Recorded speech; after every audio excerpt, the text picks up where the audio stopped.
রাজধানীর উত্তরায় milestone school ভবনে হঠাৎ আছড়ে পড়ে বিমান বাহিনীর একটি প্রশিক্ষণ বিমান।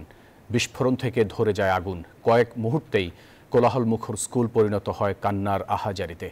আইএসপিআর এর বিজ্ঞপ্তিতে জানানো হয়েছে, এখন পর্যন্ত পাইলট তৌকির সহ প্রাণ হারিয়েছে অন্তত ২০ জন। এর মধ্যে শিক্ষার্থীও রয়েছেন। এক বছরের মাথায় আবারও বিমান বাহিনীর প্রশিক্ষণ বিমান বিধ্বস্ত। সোমবার উত্তরার দিয়াবাড়ির মাইলস্টোন স্কুল অ্যান্ড কলেজে ক্লাস চলাকালীন সময়ে ঘটে এমন হৃদয় বিদারক ঘটনা। বিধ্বস্ত হওয়ার পরপরই আগুন ছড়িয়ে পড়ে কলেজ প্রাঙ্গণে। মুহূর্তের মধ্যেই বদলে যায় সুন্দর ক্যাম্পাসের পরিবেশ। আতঙ্কে ছোটাছুটি করতে থাকে কোমলমতি শিক্ষার্থীরা।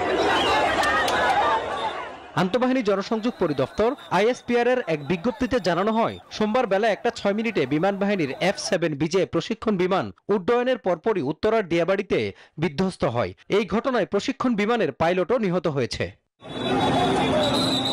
বিমান বিধ্বস্তের পরই উদ্ধার তৎপরতা শুরু করে ফায়ার সার্ভিস।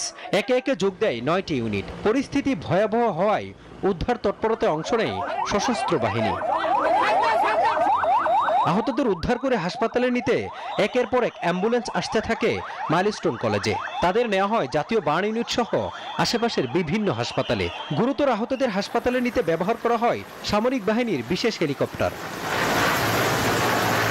ঘটনার প্রত্যক্ষদর্শীরা জানান, কোনো কিছু বুঝে ওঠার আগেই আগুন ছড়িয়ে পড়ে আশেপাশের জায়গায়।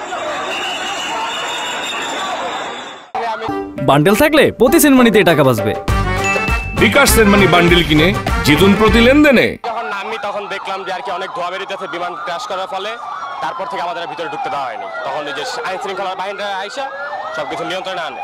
আহত না, আমি দেখেছি যে রাস্তার মধ্যে লাশ পড়ে আছে শিক্ষার্থী। আমি 2-3 জনে দেখছি, কিন্তু যা শুনতে পারতে 16 জনের মতো মারা গেছে।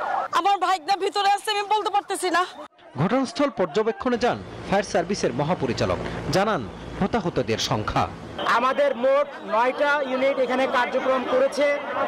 বর্তমানে আগুন সম্পূর্ণ নির্বাপন অবস্থায় আছে এবং আমরা উদ্ধার কার্যক্রম চালাচ্ছি। উদ্ধার কার্যক্রম একটু আগে আপনারা দেখেছেন, ট্রেন নিয়ে যাওয়া হয়েছে এয়ারক্রাফটের পিছনের যে ফিউজিলাজ বলে ওই অংশটাকে টেনে বের করার জন্য। ওটা বের করার পর ফাইনালি সার্চ করলে আর কোনো ডেড বডি আছে কিনা সেটা আমরা জানতে পারবো। এখন পর্যন্ত আমাদের 6টা অ্যাম্বুলেন্স ছাড়াও আশেপাশে অনেক অ্যাম্বুলেন্স ব্যবহৃত হয়েছে এবং ঢাকার বিশেষ করে সিএমএইচ, ঢাকা মেডিকেল কলেজের বার্ন ইউনিট এবং বাংলাদেশ মেডিকেলেও অনেককে আহত অবস্থায় নিয়ে যাওয়া হয়েছে বিভিন্নভাবে।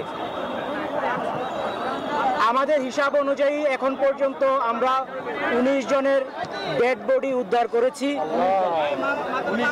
এবং তারা বিভিন্ন হাসপাতালে আছে। এগুলি হিসাবটা চলমান আছে, যেহেতু দ্রুত উদ্ধার করে পাঠানো হয়েছে। এমন হৃদয় বিদারক ঘটনায় স্তব্ধ গোটা দেশ। এই ঘটনায় শোক জানিয়েছে রাষ্ট্রপতি ও প্রধান উপদেষ্টা।